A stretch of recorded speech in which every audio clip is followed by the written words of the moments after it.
السلام علیکم ورحمۃ اللہ وبرکاتہ۔ لمحہ القرآن میں خوش آمدید۔ امید ہے لمحہ القرآن کے دوست سب خیریت سے ہوں گے۔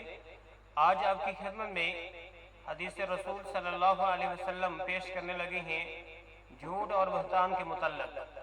سب سے بڑا جھوٹ اور بہتان، ٹھیک ہے، سب سے بڑا بہتان اور جھوٹ، سب سے بڑا بہتان اور سخت جھوٹ یہ ہے کہ آدمی اپنے باپ کے سوا کسی اور کو اپنا باپ کہے، یا جو چیز اس نے خواب میں نہیں دیکھی اس کے دیکھنے کا دعویٰ کرے، یا رسول اللہ صلی اللہ علیہ وسلم کی طرف ایسی حدیث منسوب کرے جو آپ صلی اللہ علیہ وسلم نے فرمائی ہو، صحیح بخاری اور اس کا نمبر، ٹھیک ہے۔ اپنے باپ کے علاوہ کسی اور کو باپ تسلیم کرنا، خواب کے اندر جو چیز نہیں دیکھی اس کے دیکھنے کا دعویٰ کرنا، یا ایسی کوئی بات جو نبی کریم صلی اللہ علیہ وسلم سے ثابت نہیں لیکن اس کو حدیث بنا کر پیش کرنا، فرمایا کہ یہ سب سے بڑا بہتان اور جھوٹ ہے۔